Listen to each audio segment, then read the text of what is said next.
The Sir Stamford Circular Quay is part of the hotel group founded by Sir Stamford Raffles, famous for founding Raffles in Singapore.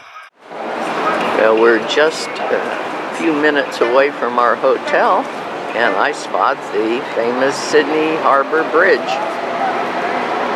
Nobody climbing it at this hour of the day, though. It ruined this beautiful waterfront with the train and the freeway up there. Thanks to the San Francisco earthquake, we don't have that impediment anymore. This is truly ugly. Maybe practical, though. Down here we got some people playing their native instruments.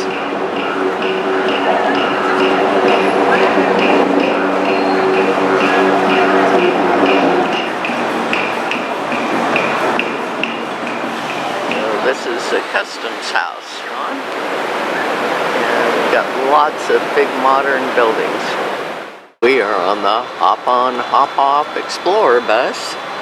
And the line was twice that long when we arrived, and the bus was about full, and there were no seats on top, but another bus came up, and so now we're waiting for this one to load, and off we go. We're at stop number 1. In 1788, this was the first landing site. It's called Circular Quay. It's the main ferry terminal now. There's a statue of somebody. Nice little park. This goes to an area called The Rocks.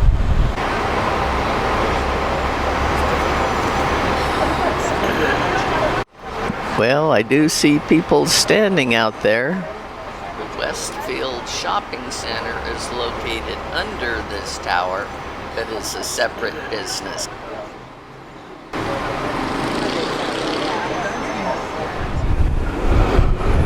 It's a nice park.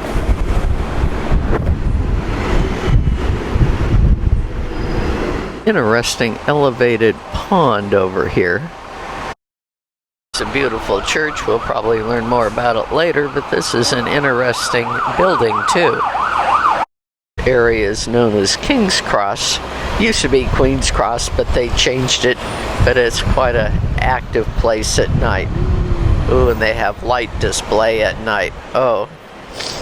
And adult entertainment, boxing for men and women. 16 Jews on the earliest convict ships, and so they've got a Jewish museum and a very old synagogue. That's the El Alamein fountain, but it was in honor of the Battle of El Alamein in Africa in World War II. Some nice houses in this area. They were going to tear them all down for redevelopment, but people had a cow. That didn't happen. Ships of the Australian Navy. There's a sculpture trail, and oh, that's a great piece of art. It's 2 matches. The Library of New South Wales.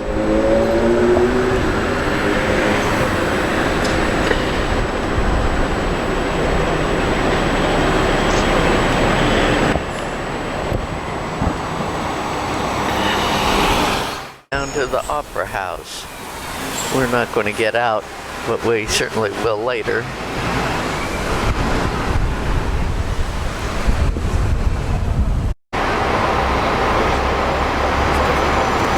Botanic Gardens.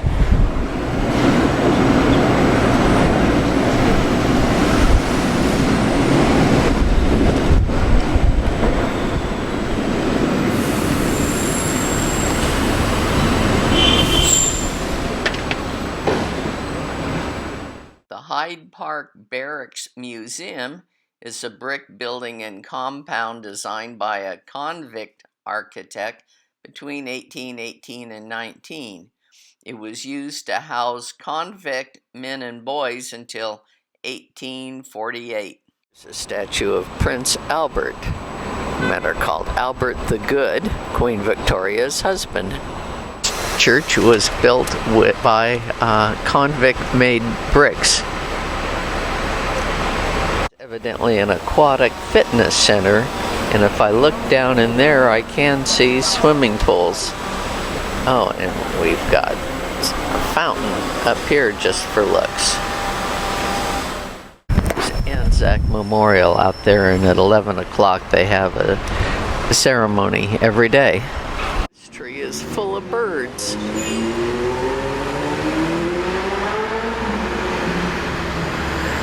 Just spotted this building. It's a high-rise housing, I suppose. But look at all the greenery on the balconies. That is wonderful. And flowers on this side of it.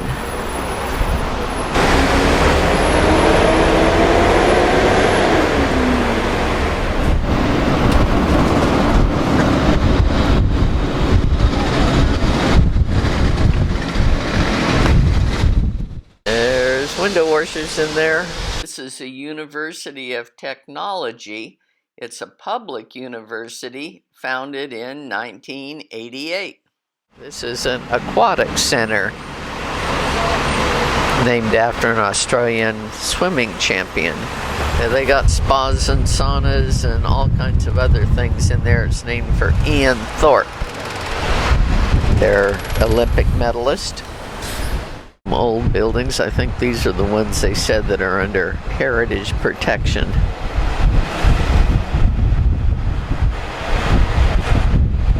This is on top of the Anzac Memorial Bridge. There's a nice view of the skyline. There's the Chinese Gardens, also known as the Garden of Friendship. It's the largest garden outside of China of its type. This is an ongoing redevelopment area for this Barangaroo area. Barangaroo was a female aborigine who acted as a go-between between the colonists and the aborigines. This hillside over here.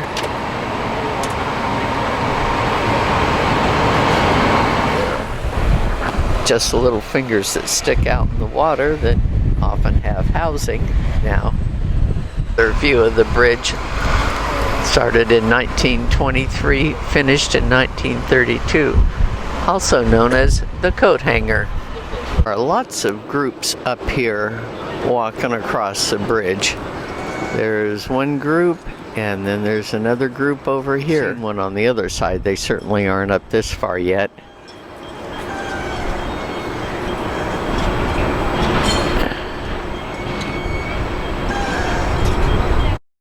Park over there on the other side.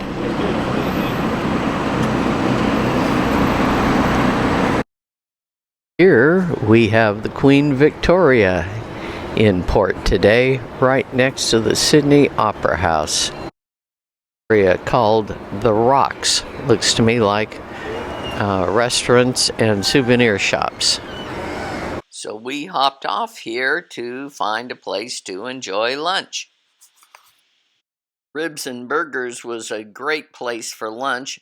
First indication that was going to be good was the line out the door. The hamburgers were large and wonderful.